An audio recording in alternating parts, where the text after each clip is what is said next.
एक सपना अधूरा रह गया, बदला भी अधूरा रह गया और अपने दिल में बदले की आग लिए वो कब्र में पहुंच गई और आज भी अपने लिए जन्नत के दरवाजे खुलने का इंतजार कर रही है।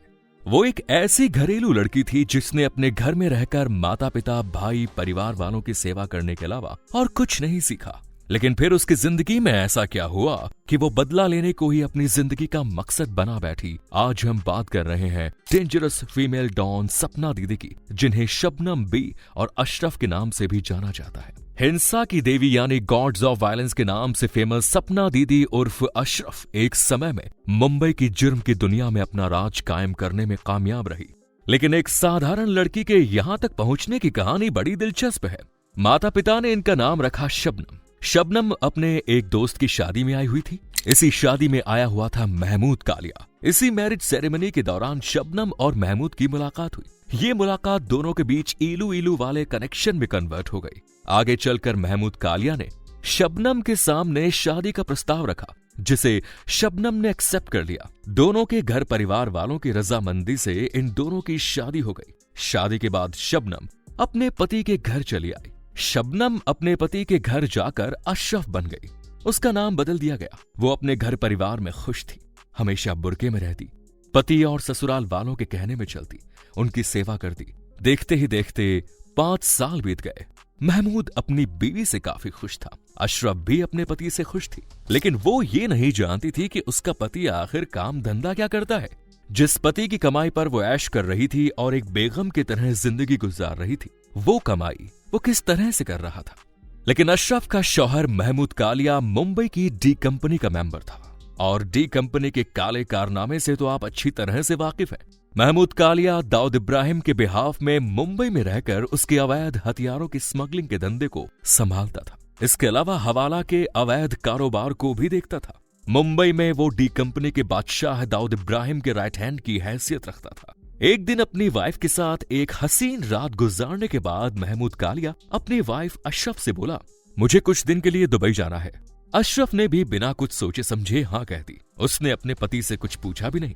अगले दिन महमूद फ्लाइट पकड़कर दुबई जा चुका था। वहां जाकर वो दाऊद इब्राहिम से मिला। इस मुलाकात में इन दोनों की क्या बातचीत हुई ये तो कहा नहीं जा सकता, लेकिन दाऊद इब्राहिम से मुलाकात के 2 दिन बाद महमूद कालिया को दुबई पुलिस ने अरेस्ट कर लिया और वो दुबई जेल पहुंच गया। इसके बाद वो लगभग 6 महीने वहां रहा।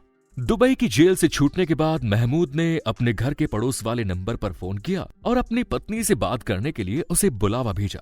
थोड़ी देर बाद जब उसकी पत्नी अशरफ फोन कॉल के पास पहुंची तो महमूद ने उसे बताया कि मैं घर आ रहा हूं, तुम मुझे लेने के लिए एयरपोर्ट आ जाओ। इतना सुनने के बाद तो अशरफ का दिल गार्डन हो गया। वो काफी अच्छे से तैयार हुई, नागपाड़ा से टैक्सी पकड़कर सेंटा क्रूज एयरपोर्ट पहुंची और अपने खूबसूरत लुक के साथ शाम के 4 बजे एयरपोर्ट पर अपने पति के आने का इंतजार करने लगी। महमूद अपनी फ्लाइट से उतर चुका था और एयरपोर्ट के पार्किंग एरिया से आगे बढ़ रहा था। इधर अशरफ अपने पति को देखने के लिए बेचैन हो रही थी। तभी मुंबई पुलिस का एक sub inspector Samuel Amolik Mahmood के सामने आया। उसने महमूद कालिया के सीने पर रिवॉल्वर तान दी और दनादन उसके ऊपर गोलियां बरसा दी। खून से लथपथ महमूद कालिया नीचे गिर गया। पब्लिक के बीच हुए इस शूटआउट में हर कोई हैरान था। जैसे ही अशरफ दौड़ती हुई वहां पहुंची तो उसने पुलिस वालों को यह कहते हुए सुना कि उसके पति को जेजे अस्पताल ले जाया गया है। उसने तत्काल ऑटो किया और जेजे हॉस्पिटल पहुंची। वहां उसे यह पता लगा कि अंडरवर्ल्ड का खतरनाक history sheeter Mahmood Kalia police encounter में मारा गया। पुलिस ने उसे अरेस्ट करने की कोशिश की, लेकिन उसने पुलिस पर गोली चलाई। बदले में इंस्पेक्टर सैमुअल ने उस पर गोलियां चलाई और इस तरह उसकी मौत हो गई। इस तरह पति की मौत के सदमे के साथ साथ पति के काम धंधे से रिलेटेड सच्चाई जब अशरफ के सामने आई तो वो बहुत दुखी और हैरान हुई। वो समझ नहीं पा रही थी कि वो आखिर करे तो करे क्या, लेकिन अपने पति की मौत को वो अभी भी एक्सेप्ट नहीं कर पा रही थी। फाइनली जब उसने अपने पति की डेड बॉडी को देखा तब जाकर वो सदमे में चली गई। उसे जो बताया गया उसके अकॉर्डिंग उसके पति मोहम्मद ने पुलिस पर गोलियां चलाई और पुलिस ऑफिसर सैमुअल ने सेल्फ डिफेंस में महमूद पर गोलियां चलाई, जिसमें महमूद मारा गया। जब अशरफ की जिंदगी सूनी हो गई, उसका शहर में इस दुनिया में कोई नहीं था। अपने शौहर को कब्र में दफनाने के कुछ दिनों के बाद वो घर से बाहर निकली। अंडरवर्ल्ड की दुनिया में दाऊद के दुश्मनों की कमी नहीं थी और उसका ऐसा ही एक दुश्मन था, हुसैन उस्तरा। ये अंडरवर्ल्ड के तमाम इन्फॉर्मर्स का लीडर था। उसके पास अंदर से लेकर बाहर तक की तमाम खबरें होती थी। वो महमूद कालिया का बहुत गहरा दोस्त था और ये बात अशरफ को मालूम थी। उस रात घर से निकलने के बाद अशरफ हुसैन के घर पहुंची। तब हुसैन ने उससे बताया कि उसके पति की मौत के लिए उस सब इंस्पेक्टर के साथ साथ दाऊद इब्राहिम भी जिम्मेदार है, क्योंकि उसने ही महमूद कालिया के हिंदुस्तान आने की खबर मुंबई पुलिस को दी थी। इधर मुंबई पुलिस महमूद कालिया की तलाश कर रही थी। वो उसका एनकाउंटर करना चाहती थी। फाइनली एयरपोर्ट पर उसे पुलिस ने घेरा और मौत के घाट उतार दिया। सच्चाई जानने के बाद अशरफ की आंखों से आंसू बहने लगे। उसके बहते हुए आंसुओं को पहुंचने के बाद बदला लेने में उसका सपोर्ट करने का भरोसा हुसैन उस तरह ने दिया। अब अशरफ किसी भी कीमत पर दाऊद को जान से मार देना चाहती थी ताकि उसका बदला पूरा हो सके। इसके लिए उसे हुसैन ने ही ट्रेनिंग देनी शुरू की। उसने अपने घर के पार्किंग एरिया को फायरिंग रेंज में बदला।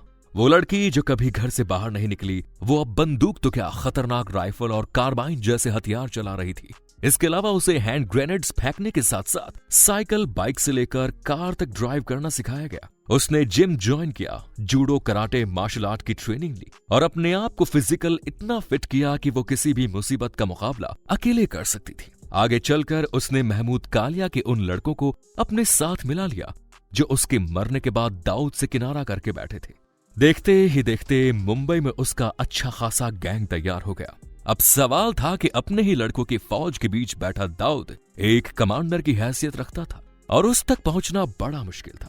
सबसे पहले तो यह डिसाइड किया गया कि दाऊद के सारे अवैध धंधों को बंद कराया जाए ताकि डी कंपनी को नुकसान हो। वो दाऊद के धंधे की रीढ़ की हड्डी को तोड़ना चाहती थी। एक बार बाइक चलाते वक्त उसका बुर्का गाड़ी में फंस गया और वो गिरते गिरते बची। इसीलिए उसने अपने कपड़ों को भी चेंज किया। आगे चलकर उसने इंस्पेक्टर सैमुअल के खिलाफ भी पुलिस में शिकायत की। जब निचले अफसर ने उसकी बात नहीं सुनी तो वो ऊपर के अधिकारियों से मिली और इंस्पेक्टर सैमुअल के खिलाफ जांच शुरू की। उसे उम्मीद थी कि शायद पुलिस उसे दुबई से यहां लेकर आएगी और फिर उसे दाऊद को टपकाने का मौका मिल जाएगा। लेकिन ये काम आसान नहीं था।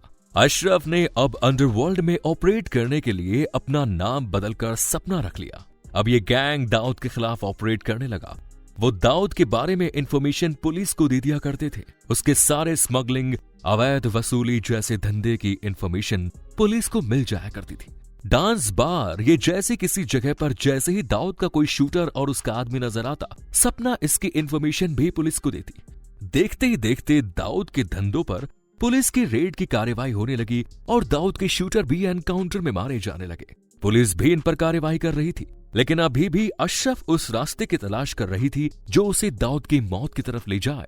दाऊद इंडिया नहीं आ सकता था, इसीलिए अशरफ ने दाऊद के पास जाने का फैसला किया।